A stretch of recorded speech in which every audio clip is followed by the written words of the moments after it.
It's only a game. Why you have to be mad?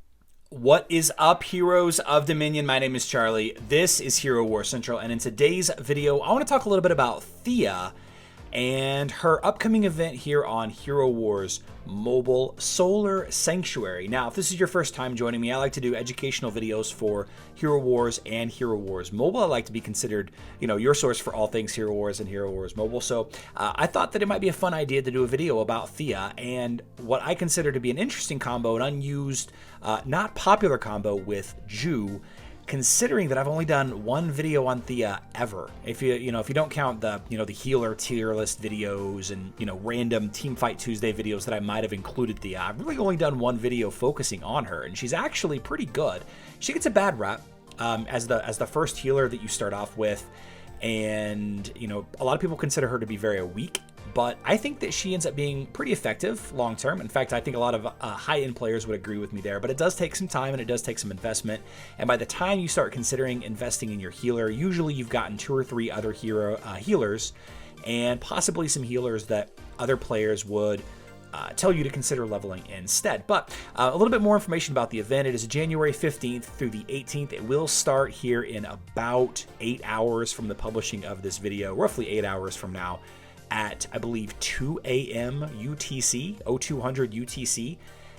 It is just a basic Soulstone event here on Hero Wars Mobile, and I wouldn't really recommend investing in this event, considering that you can easily get her Soulstones via the campaign.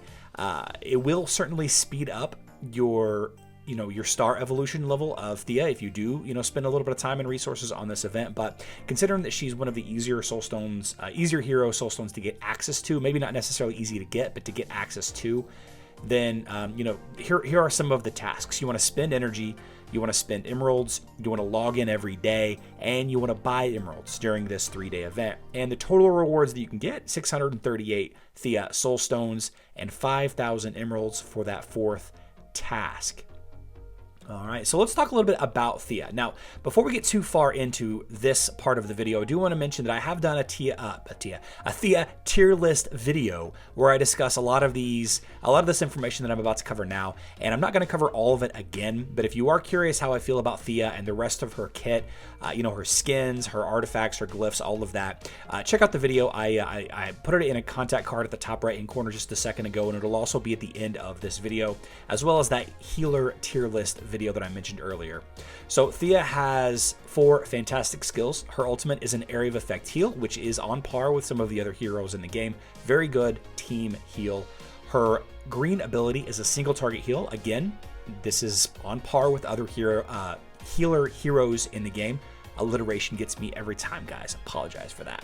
But this is where it starts to get really interesting, and this is where her kit starts to really shine. You have the blue ability, Vow of Silence, and this is the beginning of her anti-mage kit. And I say kit, just her skills and abilities. So this will place a magical mark above the heads of the enemy, all enemies, silencing them for 3 seconds. Chance to silence is lowered if the target's level is above Thea's level, or Thea's hero level, I should be specific and say. This ability does do damage. It doesn't do much damage, but it does do some. So I wouldn't really pair her with, Leon, for example. If you're curious about what abilities can and cannot be silenced, look at this skill right here. You can see that the damage numbers are in purple.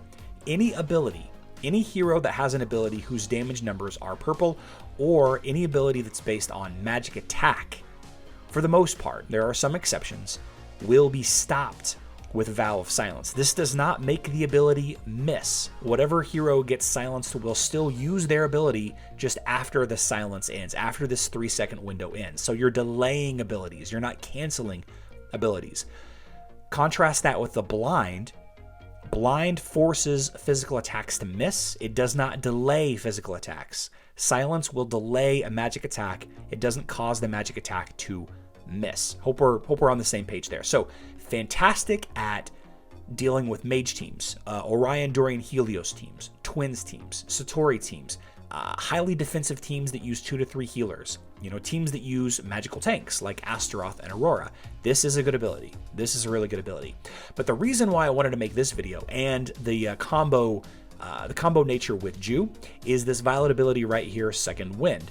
passively increases the speed of skills for each ally when the ally's health drops below 30%. And I'll go ahead and put on screen here. I forgot to check what the max was before I started recording the audio, but I'll go ahead and put on screen here what the maximum amount of speed boost that you get here. And the reason why I like Jhu, with Thea is because Jhu's kit allows him to get very low without dying. So he spends a good amount of his time at very low health, often below 30%. And Thea will keep that second wind active on Jhu, causing him to do more and more damage and to have his skills fire off very quickly. And to kind of round things out, I want to mention Thea's artifact weapon is magic defense, and there aren't many heroes in this game that provide magic defense as an artifact. In fact, I have on screen here the list of all artifact weapon buffs, with the exception of Isaac and Alvanor. For whatever reason, I keep not adding them to this list. You can see down there in the bottom left-hand corner, Cornelius, Lilith, Marcus, Maya, Pepe, Phobos, Thea. Now, the interesting thing about Thea that doesn't apply to the rest of those, you could argue maybe Maya and Marcus, but Thea, providing magic defense as a healer, is not going to take the place of one of your other support or physical damage dealers. When you think about physical teams trying to go up against magical teams, would you want to boost your team's armor penetration or physical attack or critical hit?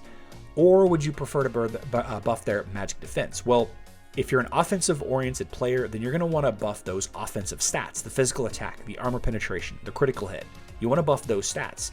How do you get a magic defense artifact buff into the team without sacrificing those buffs from your physical damage dealers and your physical supports?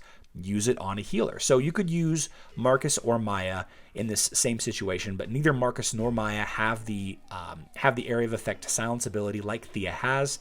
You could use Thea as a healer in a lot of fantastic physical attacking teams, Kira teams. I'm already talking about Jhu right here. Kark teams, Yasmin teams as an effective counter without substituting out bonus damage from physical attack, armor penetration, and critical hit artifacts that you might be using elsewhere. So part of the fun of videos like this is the max testing. Well, part of the fun for me anyway. And while this is a mobile focused event, Hero Wars Mobile, we can't max test on mobile yet. And I don't have all of these heroes at a high enough level to, perform some fights. So I'm doing max testing on Facebook. For the most part, these heroes are, the same, but there are some nuances that are different. Sebastian, for one, is completely different on Facebook than he is on mobile, and that is going to come into play here. The dodge energy change has gone into effect on Facebook, but it's not the case on mobile. So we're going to take some Thea Jhu teams against the top 3 defensive arena teams on my server right now. And we're just going to play these fights, and we're going to talk about them as we go. The first fight is against a team that has no upfront damage. They don't have any fast attacking melee warriors. They don't really have any marksmen for that matter. In fact, most of their damage, I'm guessing, is coming from Celeste, I would say. So I opted to not go with a tank. I'm going to use Jhu, Nebula, and Sebastian. The reason why I'm using Sebastian is to prevent the area of effect silence on my team from the enemy Isaac, block and remove the charm from Leon that's going to constantly be happening with my Jhu, and Jorgen is going to push all the damage back to Leon, trying to get her killed as quickly as possible. Of course, Thea is the other half of the combo, speeding up Jhu, silencing the enemy mages. Fortunately, we have an enemy, a magical tank in Aurora, a magical damage dealer in Celeste, and a magical support / damage dealer in Leon. So watch this fight, see how it goes. It goes pretty well. My Jhu does die, but I'm able to use Sebastian and Nebula to finish off the Aurora as time ticks down. Great fight there. On to the next fight. This is the rank 2 match. Now we're using an Orion Helios variant using Jorgen and Galahad. Now typically I use Jorgen against Galahad, but the enemy is also using a Jorgen, so I wanted to use a Sebastian to prevent the Jorgen curse from landing and to keep which would basically keep my Thea alive, because Galahad does a ton of physical attack damage. a lot of area of effect damage if you don't slow his energy gain down, and all that damage would be dumping onto my poor Thea there in the back. So I wanted to prevent that as much as I could. Of course, Sebastian boosts Jhu's damage output via pure damage, so it's a good choice to have there. And again, we have a bunch of enemy heroes that don't necessarily attack the front line that much, so I opted to go with no tank, and this goes very well. I was nervous about the enemy Helios using a critical hit hero in Jhu, but it doesn't end up mattering. Over the course of about 35 to 40 seconds, I'm able to defeat that Galahad and the rest of the team behind him. This team was very strong against mages. Very strong against mages. And then on to the rank 1 fight. Rank 1 fight, I saw the Yasmin. I thought maybe I should try a tank. I thought Luther might be a good option here. Luther might be a fantastic option. I would potentially use Jorgen, and I probably should have used Jorgen and stuck with the Jhu tank in this instance, but I thought I'd try something a little different. I wanted to use Martha. I saw somebody talking about using Martha Thea to stack that bonus speed with Jhu, and I just wanted to see how effective it would be. Of course, Luther ends up being a complete non-factor. And as I get Facebook notifications throughout this fight, I apologize. Just noticed that I didn't edit those out. My Luther dies pretty fast. Just end up, I lose my Nebula.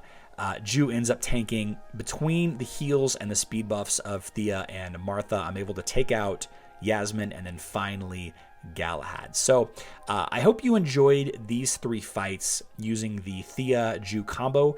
Is it a game-breaking, meta-defining combo? It absolutely is not. It absolutely is not. But it is a hero that is often not used. Maybe you're not using Jhu or Thea yet in Grand Arena, and maybe you're thinking about a way to build a third team using a Thea that you maybe you leveled up to level 80 or 90 before you moved on to different healers. As you summon them with maybe you summon Martha late or Dorian or Celeste late, and you swap them in for Thea instead. And this could be a good opportunity. This team is highly effective against mage teams, especially ODH. Unfortunately, I don't have any twins teams to test here. Probably should have tried one of those out in hindsight. But that's it. I hope that you guys consider Thea. She's not weak. She's not weak at all. She's particularly effective against certain teams, just like any hero is. I love you all. Good luck in Dominion.